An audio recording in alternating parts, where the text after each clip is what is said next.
What is good, everybody? It's your boy P, Stephan, back here with another episode of the Ear Candy Podcast.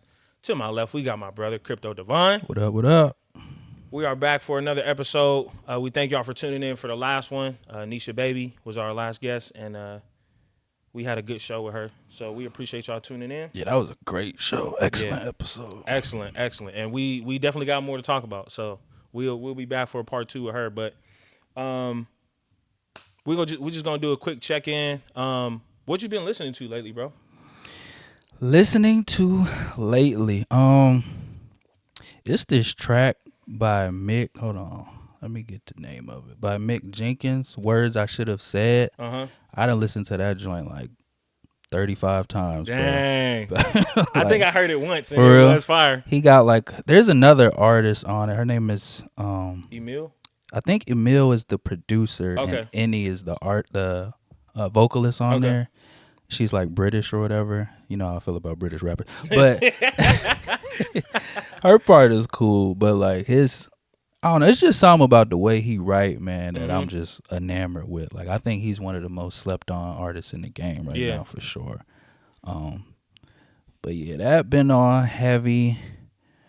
I've been listening to like some audio books. Really? Yeah. Okay. One of my favorite books, excuse me, it's called The Four Agreements. Mm-hmm.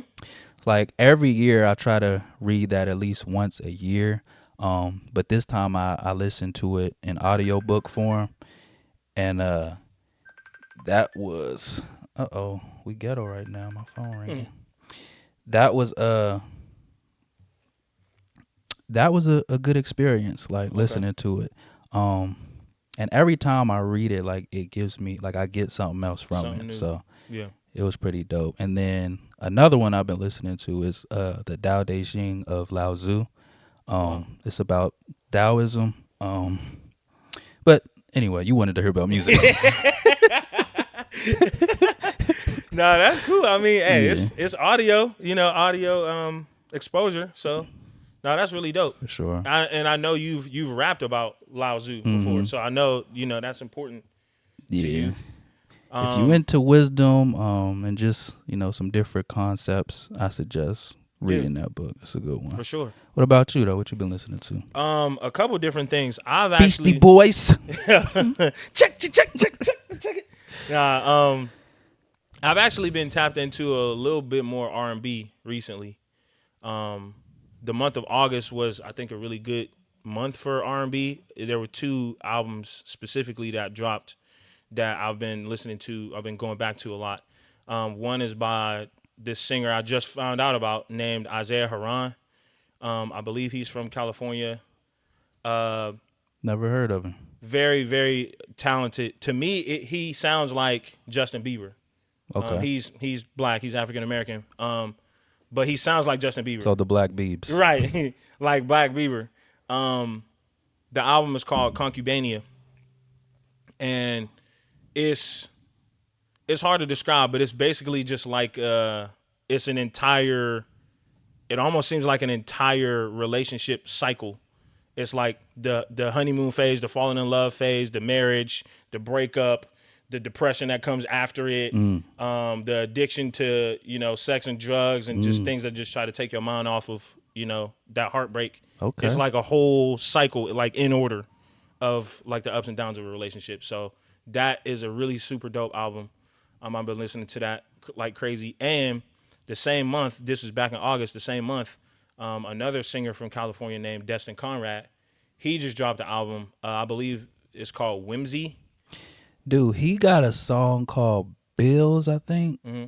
That shit is dope. Like, when I first heard that shit, that was another one I played like 30 times in a row.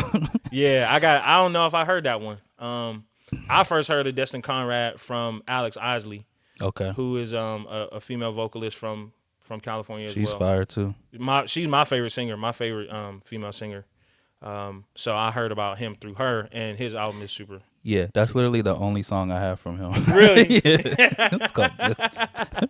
That's tight. Okay, I'm gonna have to check that out. Yeah. I'm gonna check that out. I did hear that Mick Jenkins song you was talking about, but his album actually comes out on October 3rd.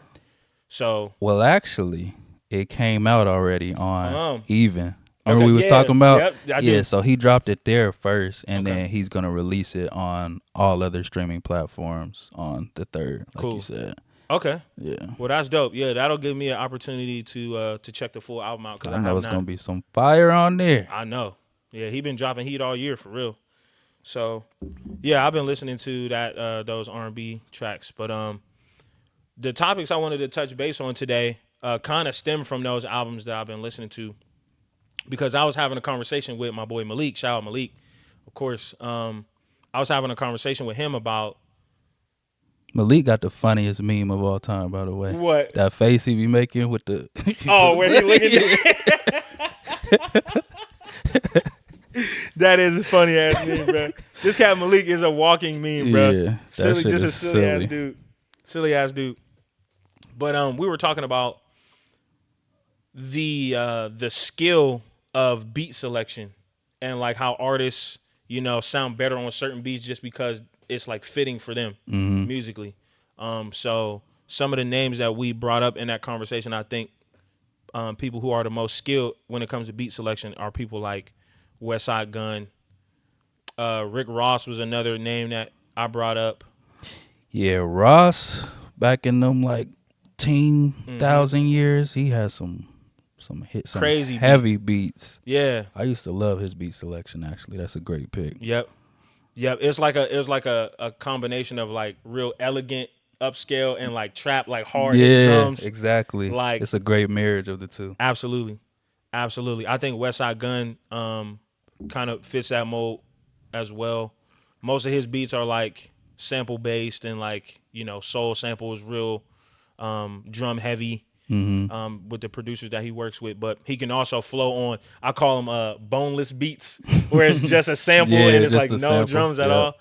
So yeah, very very dope. Like Who else would you say? Alchemist produce a lot like that, the boneless Yeah, beats. oh for sure. So like Gibbs, I like his beat selection. Like his last album, I think damn near every beat on there is fire. Yeah, But that's why that's a cheat code when you get to work with Alchemist for your entire album. yeah, that's facts.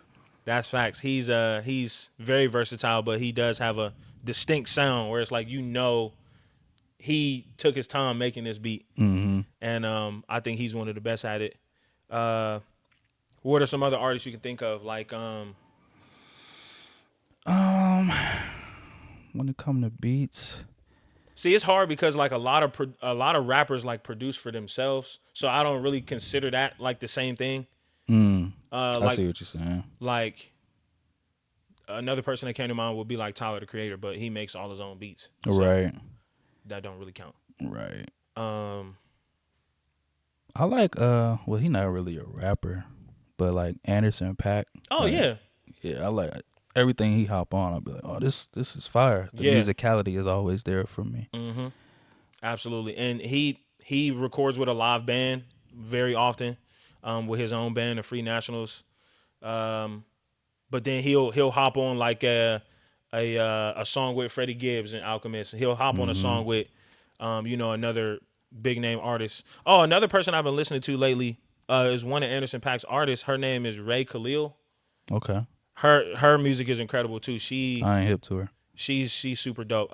I wouldn't necessarily call her the female Anderson .Paak, but it's pretty damn close. Okay. Like super like drum heavy. I believe she plays the drums just like Andy. And yeah, she's super cool. I would check her out as well. But her beat selection is nice also. Smino, I fuck with his beat selection. Ooh, yeah. Smino. Monte Booker. He worked with Monte Booker a lot. Yep. But he works with a lot of different different June. producers. Larry June? Yeah. For sure. Cardo. Shout out to Cardo. His birthday just passed. His album just dropped. Bet. Love Cardo. He made that beat for the song you got, right? What? Um, Who? yeah. No, that was Sledgen. Sledgen. Okay. Sledgen. Okay. I'm That's mixing them up. like Cardo's like tag team partner basically. For real. Who? Who? Shout out to y'all. I love that song. I'm glad that people like it. That's an amazing song. They was going crazy. We need a video for that, bro. What you doing, man? Bro. We're gonna talk about that all camera. What you doing? I got bro? you. I got you. I met a cool person at the show last night. Oh, word. We gonna talk about that. How'd your show go last night, man? It was good. It was very well. Shout out to our boy Larry Lemuel. He put on a dope showcase last night at Westside Bowl, which is like, one of our local venues that we perform at a lot. Yeah, that's like home away from home for real. For real. I call it home base. Yeah. For real. That's one of my favorite places to perform at. But yeah, it was a very, very dope show. It was a handful of artists, I think probably about 15 or 20 different artists who all got to perform. I was able to perform there as well. And the crowd was loving it, man. It was a really dope show. I actually met, like I said, a couple of new people who hadn't heard my music before. So that's always cool when you can meet new fans, even, in your hometown. Mm-hmm. And it went really well. It was very, very good show. They told you never to perform again, or yeah, they're kicking me off the map for. I just want you to know, foreseeable future. I'm so glad I came because I never want to meet you again. You sound like I never want to hear you again. No, that's dope though. That's dope. Yeah. I didn't get a chance to perform this time, but all the artists on there, I know y'all killed that shit. For sure. And we may or may not have another show coming up next month in October. We'll share some details about that later. But shout out to our boy Young Fiend out in Columbus. Good brother. He always books us for shows out there. Shout out to you. Much love, bro. We gotta have him on the. Yep, I was just about to say that. Young Fiend, we definitely gotta have you on an episode in the future. So yeah, we'll chop it up real soon.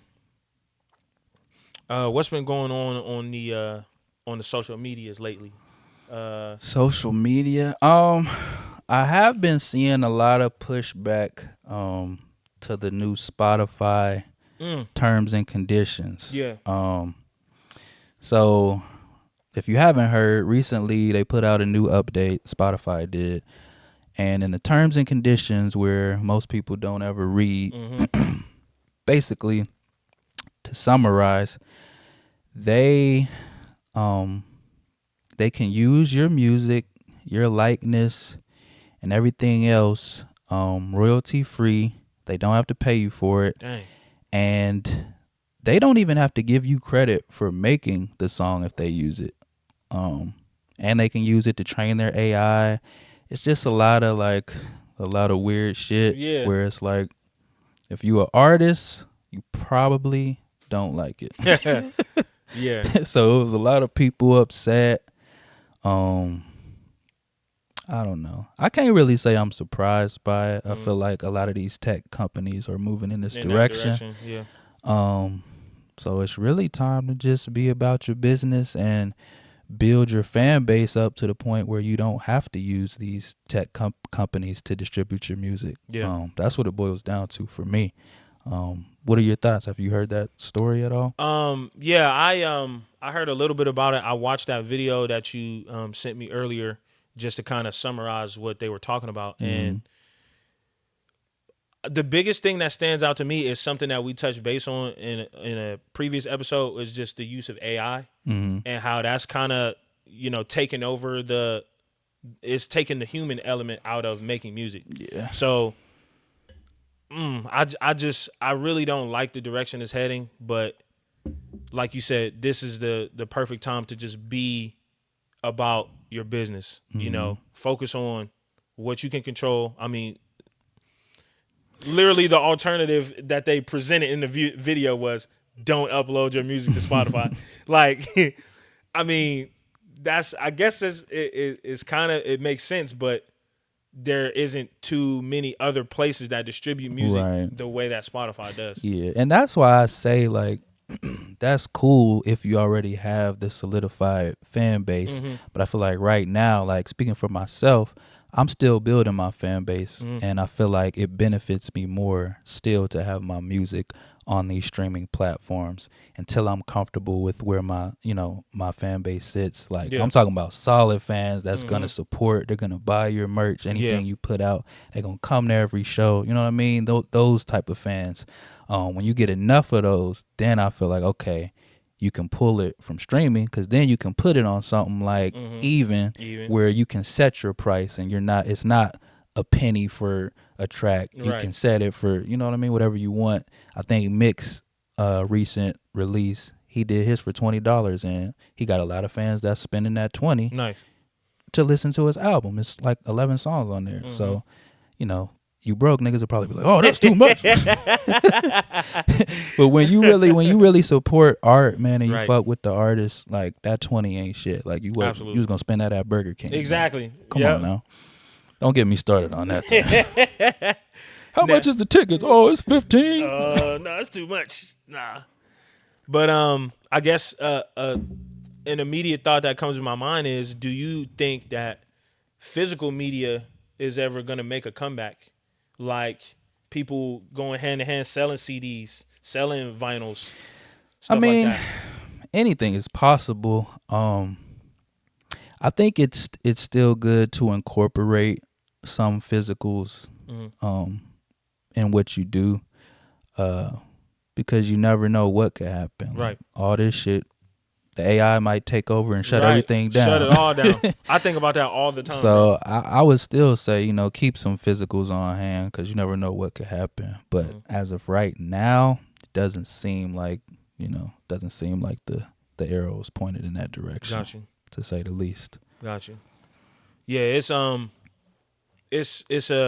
interesting topic of discussion that people have been kind of whispering about on social media. I saw an interview with Chance the Rapper on, I believe it was Joe Budden's podcast, and he was talking about how back during that time of like when acid rap came out, I believe that was 2010, something like that, yeah.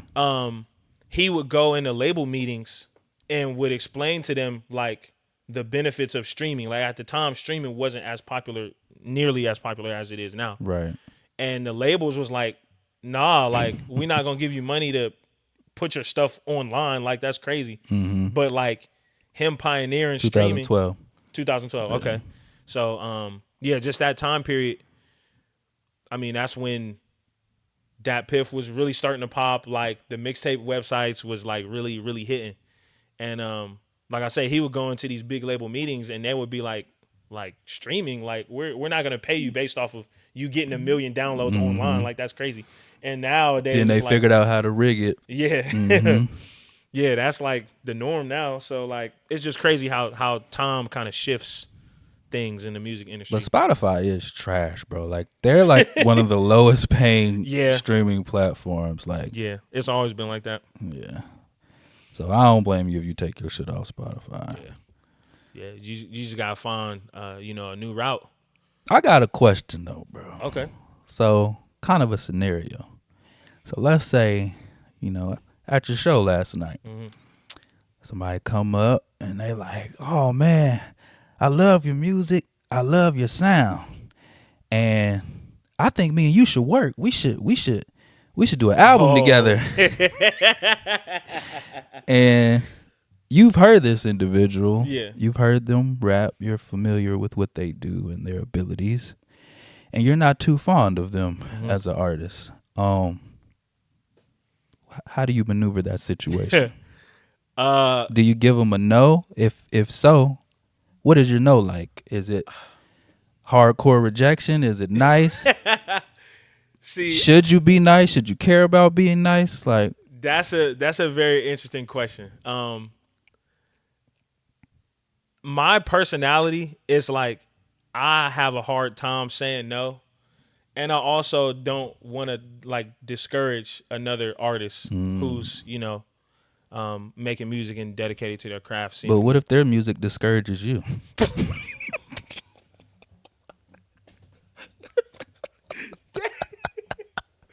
Press play and just instantly be in a bad mood. Mad discouragement. Okay, so like that's niggas in a trance of depression, bro. Just from one track. Turn it off. I'm sad as fuck, nigga. Like, is he all right? I'm in distress.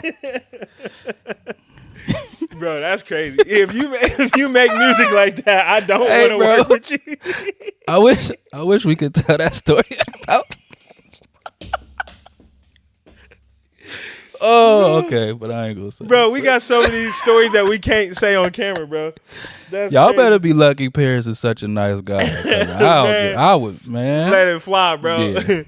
But one of these days. Turn that shit Yeah, up. one of these days I'm not gonna be drinking tea. I'm gonna be drinking liquor, and it's coming out. Drinking Henny out the tumbler, bro. But no, to really answer your question, even if, okay, so I'm able to say no, but I also want to do it in a respectful way that doesn't, like I said, discourage them to quit making music altogether. I don't want to ever do that to anybody. Okay. I So, just feel what like, is it, respectful. yeah, No. like when it comes to collaborations, I feel let me hear that respectful no real quick. no. No, thank You you. start playing jazz in the I'll background. pass. But like again, I let people down easily. No. Like I believe that collaboration should align. Y'all should have the same ideas. Y'all should be rapping about, borderline similar topics. They don't have to be exactly the same. But it's like if I've heard your music before and you don't rap about the things that I rap about or rap in a way that I rap, what are we doing a collab for? You know what I mean?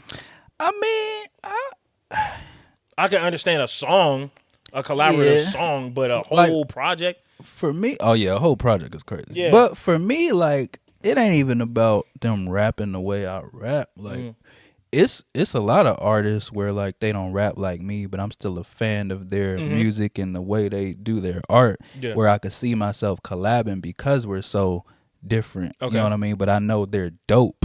Like, but if you're not dope, Right. and we're that different, Yeah. then it's like, why would we ever Right, be right. on a song together? Right. Like, you're gonna devalue what I'm bringing to the table. Absolutely. Unfortunately, like Right. I that's agree. how I feel. I hear that. So I see the point of view where it's like we don't have to be exactly the same as long as I view you as someone who is talented. Mm-hmm.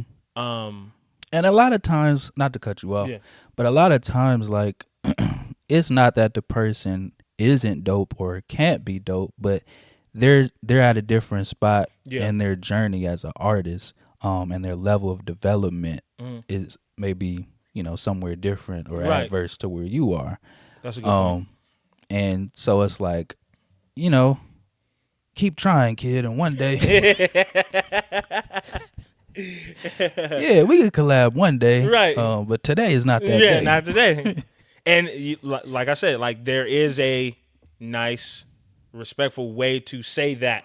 Okay, Like- but again, so I'm completely trash, and I'm in your face, and I'm asking you, and you're not gonna do it. So how exactly are you gonna tell me no? I'm gonna say, you know what?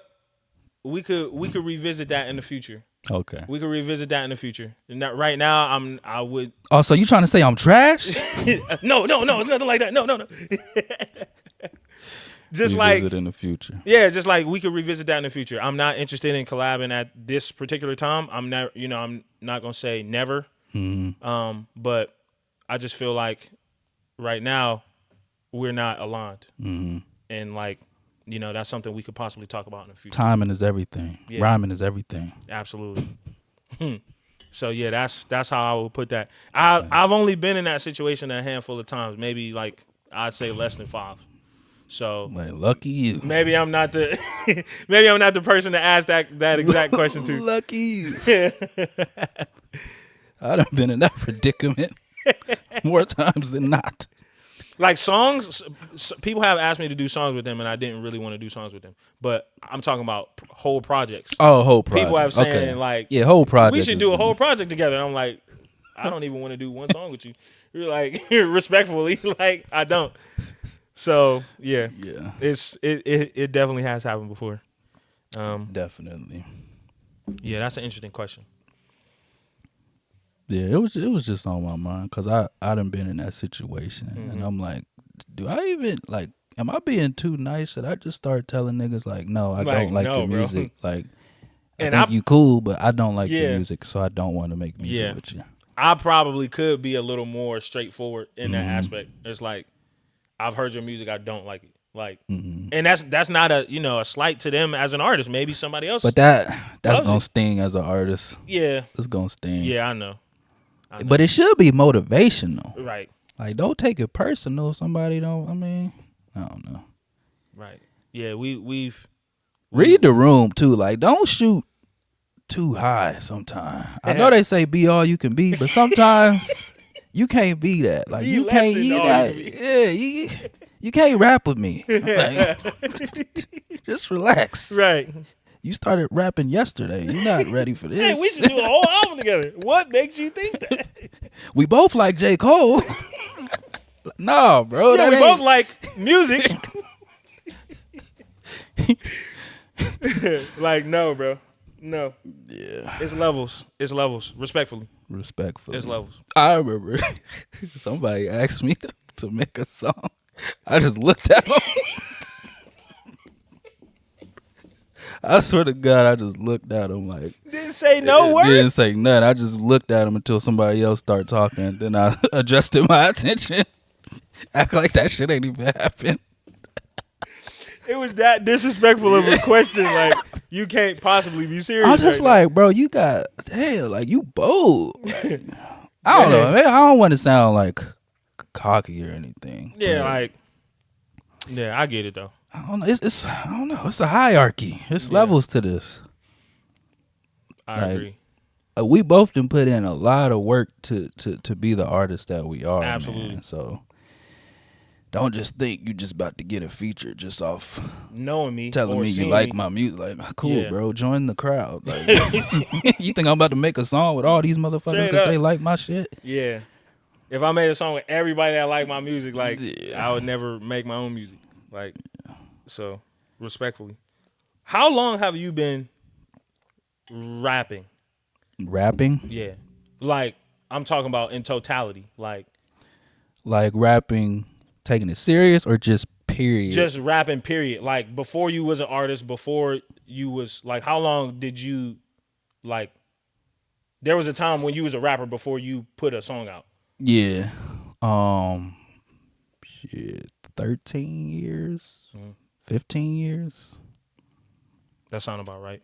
Yeah, mine would be like legitimately like 20 years. For real. I remember when I was a real young kid, I talked about rapping in church a lot. Me and my brother used to write our own raps. Like, we was listening to like Lecrae and a bunch of other people, and we would write our own raps and perform them in church. So, I mean, that just goes to show you, like, the That's amount dope. of work that we put in Yeah. to, like, be where we are. And we not, the best artists in the world, but, I mean, we work to get where we at. Shit. For sure. Speak for yourself. Best artist in the world. I'm in that book. Hey, for sure. Hey, cats ain't like you, and I'm who? Yeah, facts. Facts. For real. What you want to wrap up with? We got a couple minutes left. Did y'all see that Dame Dash interview Oh boy. on the Breakfast Club? Oh, but it was mad entertaining. I will say Very, that. very entertaining. I will say that. They went back and forth throwing slurs at each other and calling each petty. other broke. So petty. Your house probably ain't as big as mine. Like, bro, y'all niggas is 50. What What are you talking about? why is that a conversation? I don't know. Bro, he called him broke and he said, "Why would I care what another girl thinks?" You're a girl. Like, that's the best insult you can come up with. I did like how the his homie got on at the end and was speaking like some real. I don't know if you watched the whole thing. I didn't watch the whole thing. Dame's homie, he let his homie get on the mic and he Okay. ended up saying like some real shit about, unifying as one in the community. Like, After some these real niggas grown up called each shit, other yeah. broke. And Charlamagne kept being like, "See, Dame, shut up, Dame." A grown man talking or some shit like that. Don't let Dame back on. Yeah. I might have to watch that full interview because I did definitely just see some clips and I was laughing too hard. If you want some low level entertainment, low frequency Low entertainment, vibrational yeah, low vibrations, tune into that shit. For sure. I try to stay away from it, but every once in a while, I'm like, fuck it, I'll indulge. Yeah, just laugh a Have little a bit. laugh, Keep yeah. scrolling. Yeah, for sure. But when you going on the Breakfast Club, bro? Shoot, as soon as they invite me, hey, All right. I'm there. That would be an interesting interview. All I right. think you would be too positive for the Breakfast Club. bro. Maybe. They need like controversy. Drama, Yeah. yeah. You got to talk shit about people. One radio show, if you had your choice, one radio show you would go on.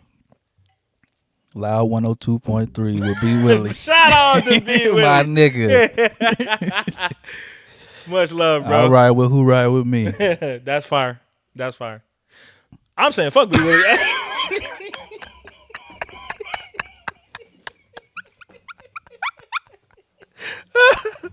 Nah, I'm just playing. It's just Finally we got some real. right. Nah, like okay, if I had a choice, I would either go on Funk Flex or Sway. Fuck. Sway, I fuck with Sway. I don't fuck with Flex. Sway. Flex pissed me off when he was talking about everybody can't come up here. He had to whack his niggas up there rapping. Like, come on, bro. Everybody comes up. That's there. called motherfucking bars, nigga. You know nothing about that. Nah, I like Funk Flex, man. I like his energy. He's like goofball to me. So I feel like man, you ever see designers freestyle on there? I don't think so. You gotta watch Flex's face during that freestyle. All right, so yeah, we. I got. I got.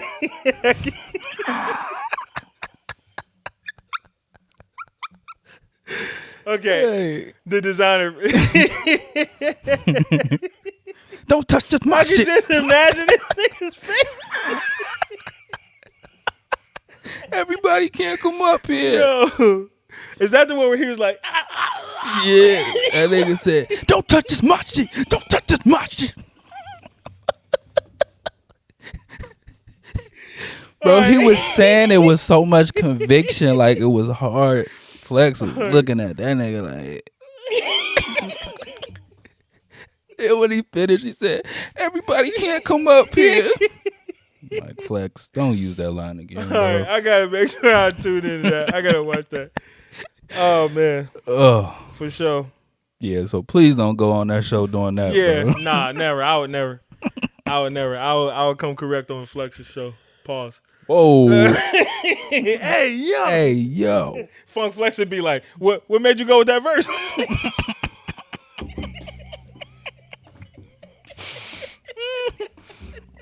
I forgot about that. What made you go with that verse?